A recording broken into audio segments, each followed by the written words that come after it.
Poinnya adalah bahwa persyaratan pencatatan nama pada dokumen kependudukan harus memenuhi satu, mudah dibaca, tidak bermakna negatif, dan tidak multitafsir. Dalam hal ini contohnya misalnya, seandainya ada orang tua menamakan namanya di akta itu ditulis Muh Samsudin. Muh di sini berarti tidak diartikan Muhammad. Itu contoh. Jadi ketika Muh itu tertuang dalam suatu akte pencatatan sipil, Muh itu berarti berdiri sendiri. Muh ya Muh, tidak diartikan lain. Kemudian jumlah huruf paling banyak termasuk spasi adalah 60 karakter. Tidak boleh lebih. Di Kabupaten saya lupa di Jawa Timur itu pernah ada 32 sampai 33 kata. Coba bayangkan kalau itu tertulis di KTP, tertulis di ijazah, pasti juga repot tentunya sekolah. Kemudian jumlah kata paling sedikit 2.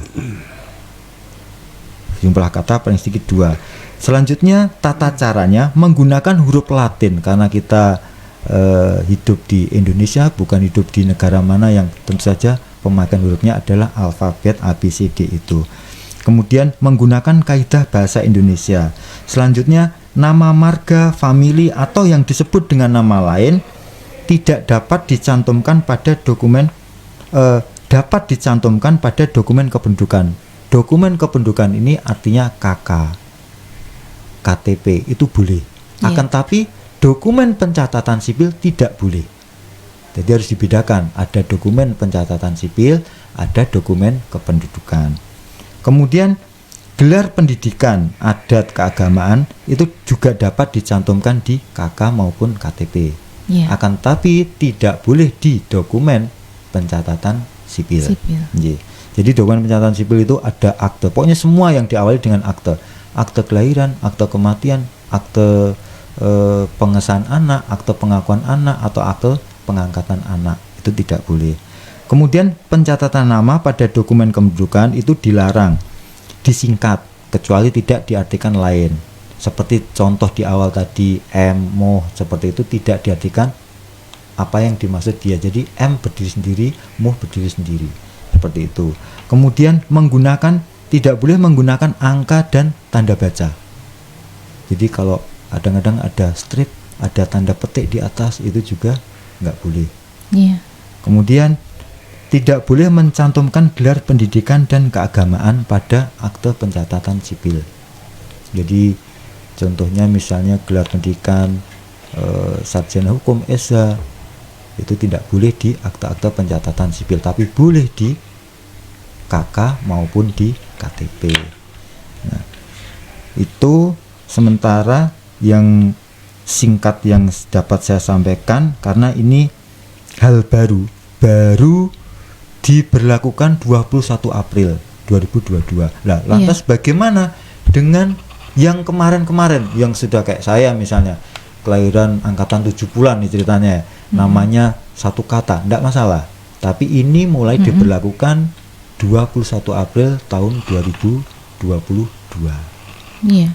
Jadi kita juga sudah mulai kemarin beberapa kali kita juga sudah mensosialisasikan sampai pada tingkat desa. Di bulan November Desember ini ada 6 Pak Sekjen, 6 lebih lah kita juga mensosialisasikan itu terkait dengan pencatatan nama, karena ini hal baru. Jadi harapan kita nanti tidak ada kesulitan pada masyarakat terkait dengan nama, pencatatan nama, karena kita tahu mungkin di imigrasi, di terkait SOP-nya ijazah atau penulisan ijazah, itu pasti mereka punya SOP sendiri, punya prosedur sendiri. Ya, ini adalah salah satu bentuk respon dari Kementerian Dalam Negeri, dalam hal ini ada Dirjen Dukcapil, membuat suatu regulasi biar nanti kita sama, sepaham. Jadi nanti biar bisa diaplikasikan di seluruh dokumen-dokumen yang masyarakat miliki. Iya, baik. Pak Tata, Pak, ini saya tanya juga, ini Pak, seumpamanya itu sudah terlanjur gitu namanya, apakah bisa dirubah nanti? Misalkan namanya kan kadang ada namanya Slamet gitu misalkan. Itu apakah bisa dirubah? Kalau memang Slamet itu sudah menjadi nama beliaunya, nama dia, tidak perlu dirubah. Ini hanya berlaku untuk 21 April 2022. Gitu. Yang berarti sudah tidak perlu dirubah. Kalau kebanyakan ada juga ya Pak Tata, nama-nama orang yang zaman dulu kan singkat-singkat gitu tuh, seperti ayah gitu misalkan, betul. Kan nggak ada satu kata gitu ya.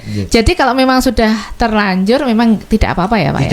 Tidak apa-apa. Itu mungkin yang tahun 2022 ini mulai bulan April untuk pencatatan sipilnya harus minimal dua kata. Iya. Baik. Nah ini Pak Ahmad mungkin bisa juga menjelaskan ini Pak mengenai permasalahan seputar pencatatan nama tadi. Mungkin bisa menambahkan, silahkan.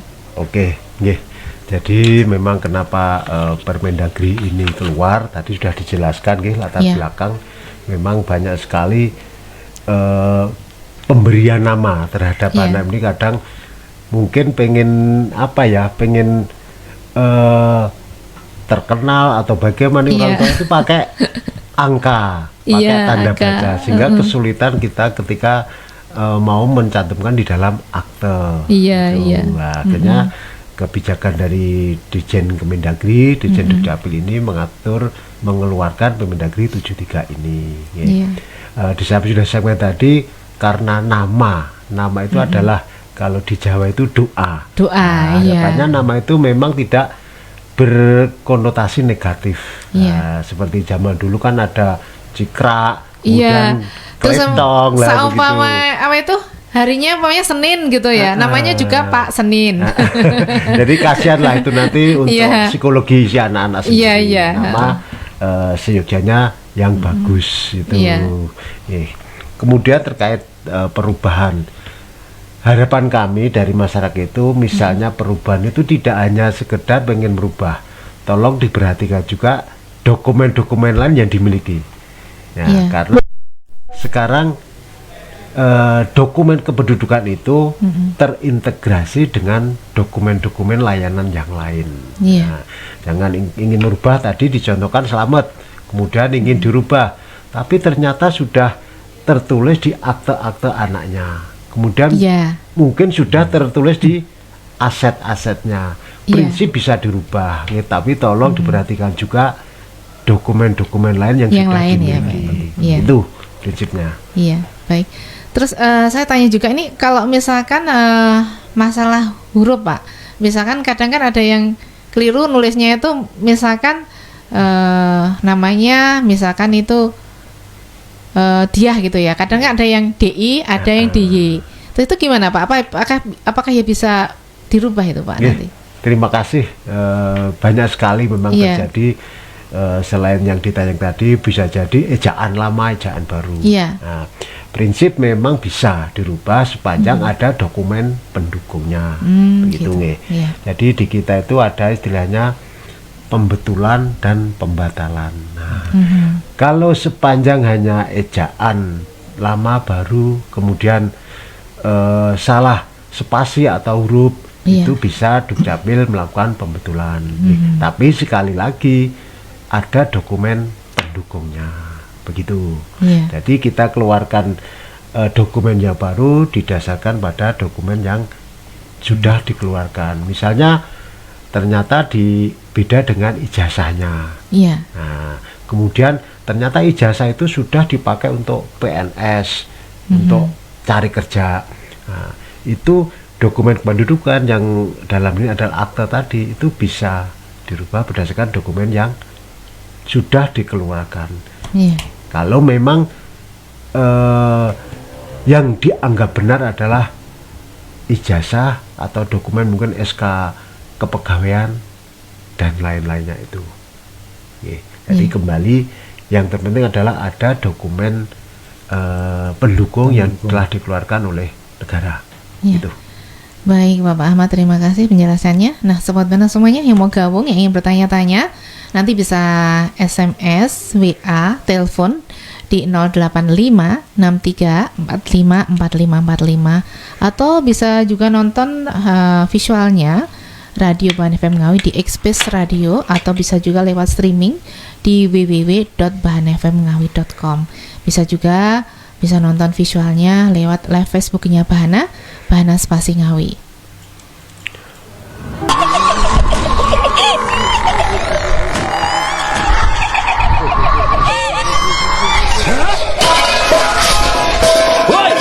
Istri saya sedang hamil. Berisik aja. Kalian pikir kami takut? Hah? Tidak ada yang lebih menakutkan bagi keluarga dengan ibu hamil selain stunting. Stunting adalah gangguan gizi kronis yang mengakibatkan bayi gagal tumbuh, badan pendek, kecerdasan rendah, dan mudah sakit-sakitan. Stunting bisa dicegah dalam 1000 hari pertama kehidupan. Cari tahu infonya di Bina Keluarga Balita atau hubungi pendamping keluarga terdekat. Pesan ini disampaikan oleh BKKBN.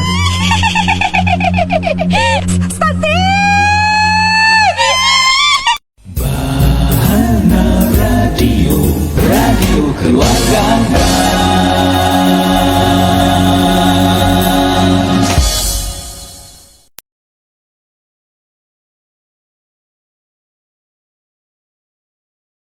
Sekitarnya kita lanjutkan lagi di ajang talkshow kali ini. Temanya masih tentang permasalahan seputar pencatatan nama pada dokumen akte pencapil, dan sudah hadir narasumber Bapak Tata Porowanto SDM SI, Kepala Bidang Pelayanan Pencatatan Sipil, dan Bapak Sekretaris Dinas Kependudukan dan Pencapil Bapak Ahmad Budi Susanto SHMM. Baik Bapak, ini ada yang bertanya via WA Bahana di 08563454545. Ini dari Pak Toto ini. Sejauh mana untuk menerapkan KTP digital di Kabupaten Ngawi, dan berapa targetnya di tahun 2022 dan realisasi saat ini bagaimana? Terima kasih dari Pak Toto tadi ya. Iya, dari Pak Toto yang ada di Ngawi. Pak Toto yang ada di Ngawi. Terima kasih dari Pak Toto sudah mengikuti perkembangan terkini dari Dukcapil terkait dengan KTP digital. Jadi benar sekarang Dirjen Dukcapil Kemendagri sudah meluncurkan aplikasi yang namanya Identitas Kependudukan Digital atau KTP digital. KTP digital ini harapannya atau direncanakan ke depan akan menggantikan keberadaan dari KTP elektronik fisik. Dan sebelumnya kita beritahukan bahwa sekarang memang ada dua bentuk dari KTP elektronik. Yang pertama adalah KTP elektronik fisik yang seperti kita miliki saat ini. Nah, kemudian yang kedua adalah KTP elektronik digital, yang itu nanti akan melekat di HP masing-masing warga. Kemudian pelaksanaan dari aktivasi KTP elektronik ini memang secara bertahap. Nah, tahap pertama kemarin dulu adalah khusus untuk karyawan-karyawati Dukcapil. Dan ini seluruh Indonesia sudah melaksanakan. Kemudian tahapan kedua adalah bagi ASN. ASN ini bisa PNS, bisa non-PNS. Nah, itu. Dan untuk tahapan kepada ASN ini Dukcapil sudah melaksanakan roadshow atau pelayanan KTP digital ke semua OPD. Nah, jadi memang belum tercapai 100%.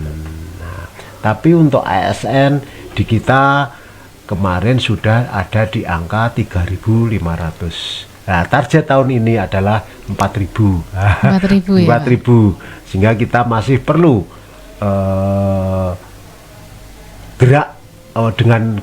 kerjasama dengan OPD karena memang target kami yang pertama adalah ASN. Oh gitu. Tapi juga tidak menutup kemungkinan bagi masyarakat. Nah, masyarakat yang menginginkan menginstal aplikasi Identitas Kependudukan Digital ini. Nah, itu bisa dilakukan di dinas atau di kecamatan-kecamatan. Karena operator kami yang ada di Cikapal juga siap untuk memfasilitasi terkait dengan KTP digital ini. Itu. Terus untuk KTP digital itu untuk pengurusannya bagaimana Pak, caranya Pak? Nah, terima kasih. Ada tiga langkah penting, 3 langkah utama terkait dengan aplikasi KTP digital ini.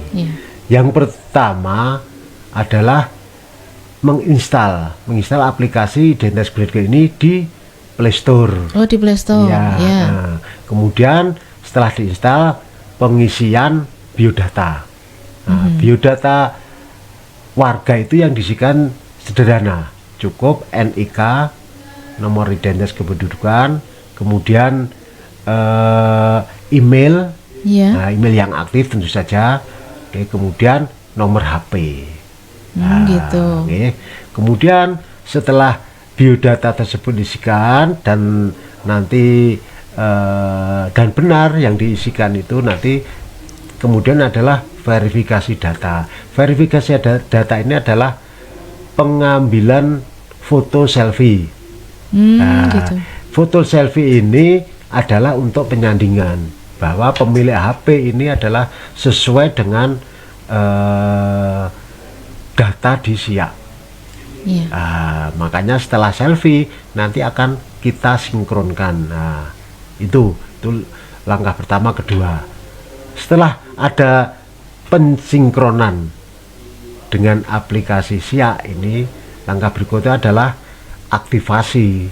Nah, karena setelah ada sinkronisasi, nanti akan mendapatkan PIN. Oh, mendapatkan PIN ya? Nah, PIN itu setiap warga berbeda. Nah, PIN itu manfaatnya adalah untuk pertama aktivasi, nah, kemudian juga untuk dapat mengakses dokumen yang lain.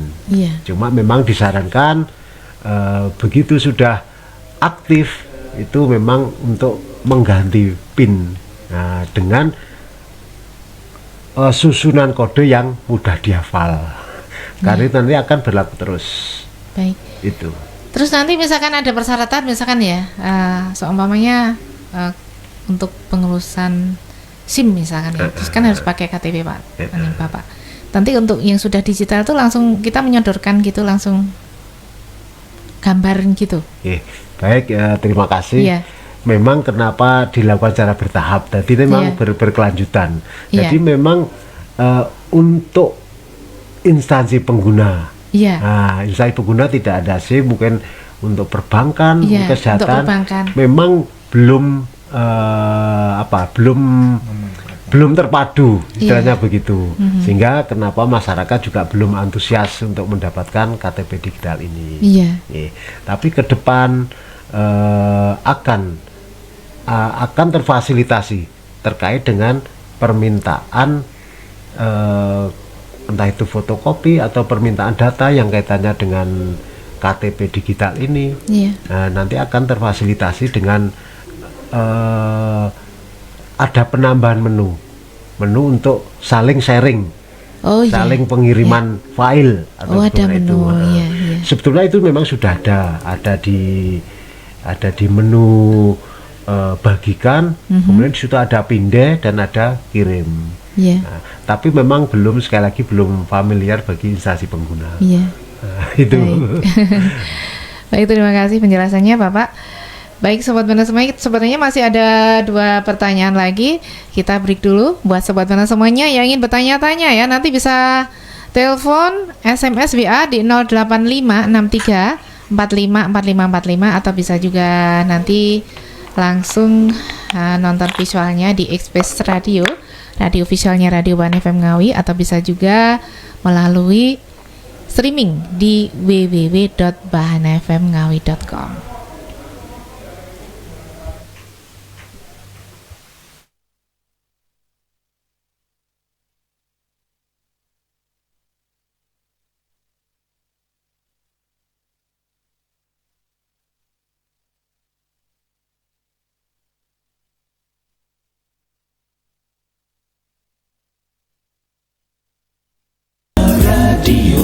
Radio keluarga Anda.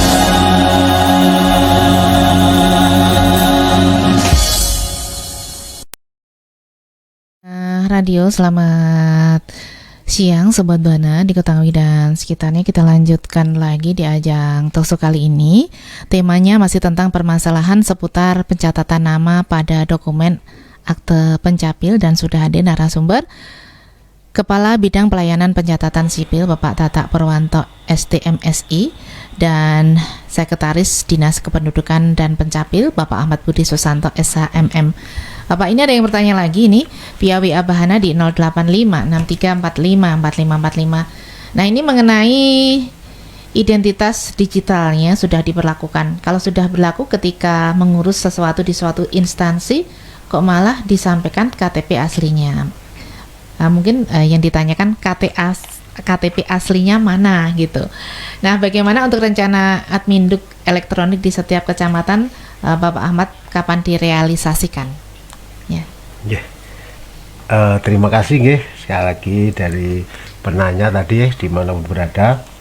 Ini dari Hendra, tadi Bapak Hendra. Dari Bapak Hendra. Yeah. Terima kasih Mas Hendra atas pertanyaannya. Memang seperti saya sampaikan di awal, dari pemberlakuan KTP digital ini memang belum wajib.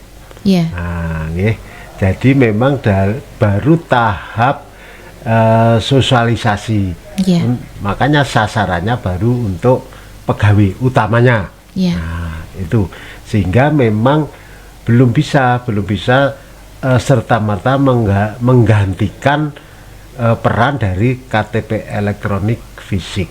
Yeah. Ya, makanya memang pengguna belum semuanya menerima atau mengoptimalkan terkait dengan KTP elektronik digital ini. Yeah.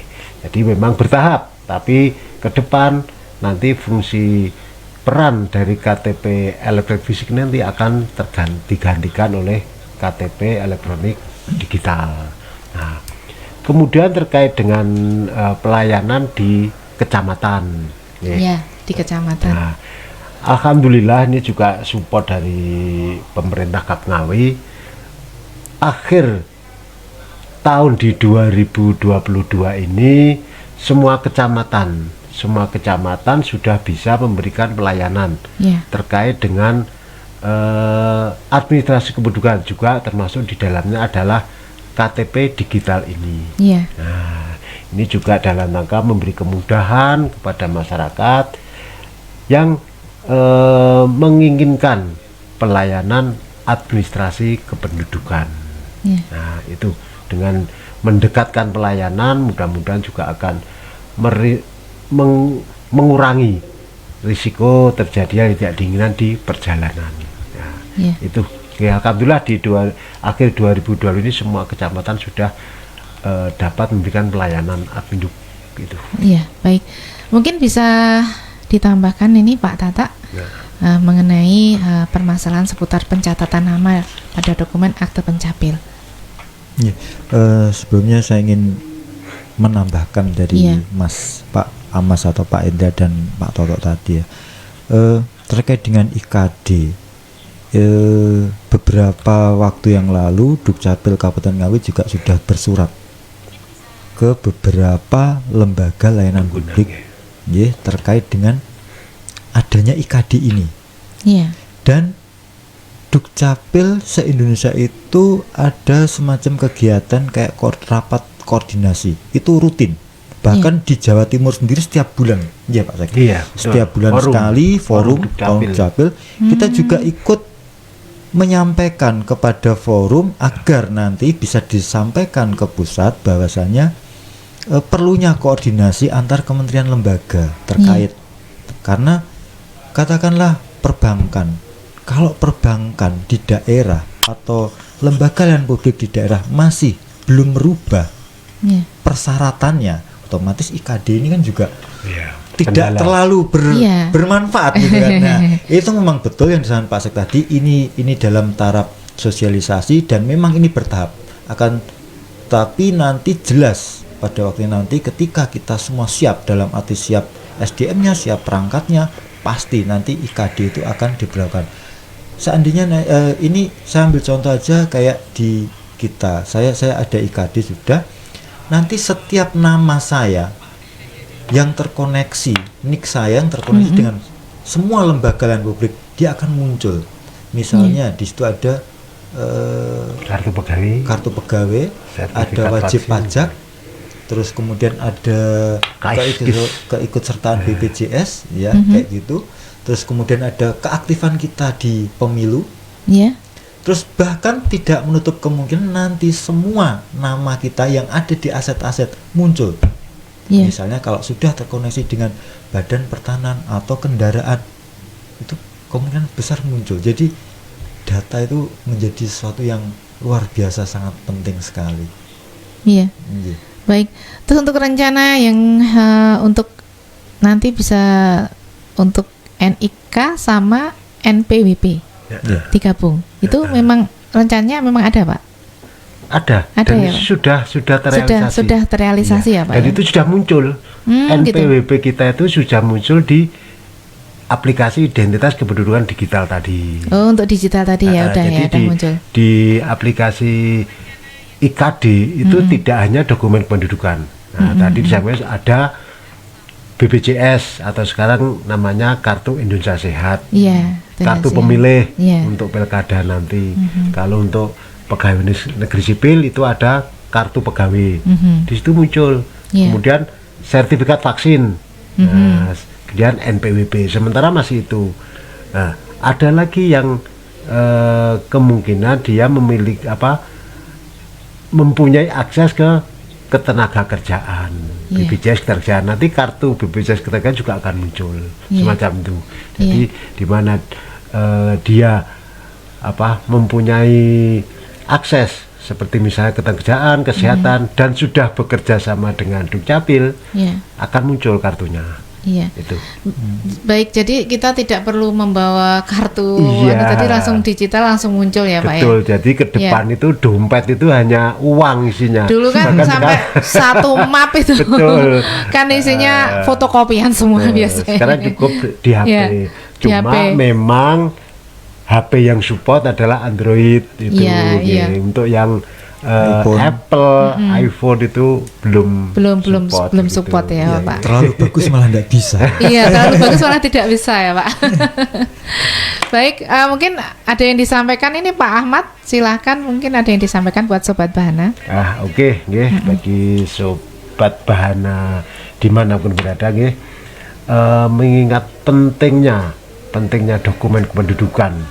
Nah, itu silahkan untuk melaporkan setiap perubahan yang berdampak pada perubahan elemen data di dokumen kependudukan saudara.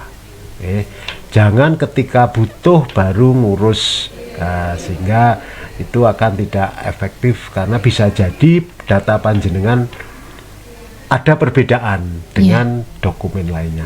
Nah, kemudian yang kedua adalah mengingat kerahasiaan untuk menjaga kerahasiaan dokumen kependudukan jenengan, urus sendiri dokumen kependudukan saudara, karena sekarang pengurusan dokumen kependudukan itu sudah semakin mudah, semakin cepat, dan tidak dipungut biaya. Nah, itu jadi gratis ya, Pak, ini semua pengurusan kependudukan adalah gratis.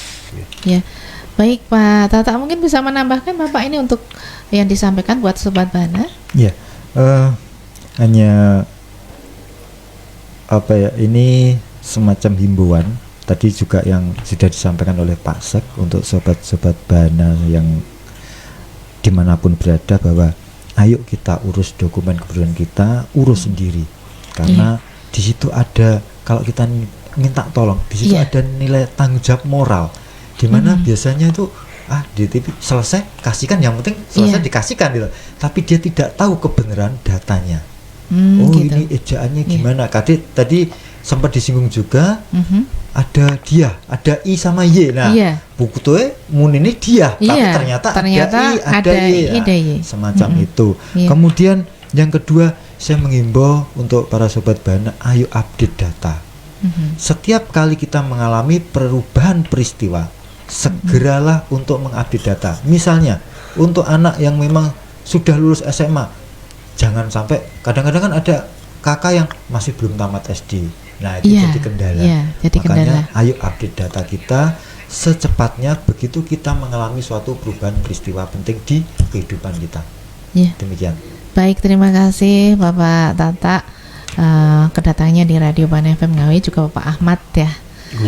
Mudah-mudahan nanti kita bisa next ketemu lagi Bapak. Insyaallah, siap. Dan di tahun yang baru ya Bapak ya. Insyaallah.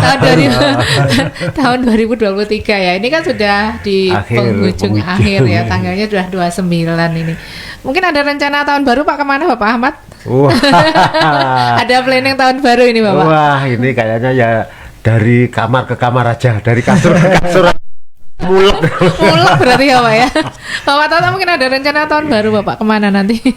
Ya, quality time dengan keluarga. Gitu. Di rumah aja. Di rumah saja ya Bapak ya. Ya, quality time sama keluarga. Baik sobat Tuna semuanya, demikian tadi kita ngobrol dengan Kepala Bidang Pelayanan Pencatatan Sipil Bapak Tata Purwanto STMSI dan Sekretaris Dinas Kependudukan dan Pencapil Bapak Ahmad Budi Susanto SH MM, yang temanya di siang hari ini permasalahan seputar pencatatan nama pada dokumen akte pencapil. Terima kasih atas kebersamanya semuanya. Selamat siang dan wassalamualaikum warahmatullahi wabarakatuh.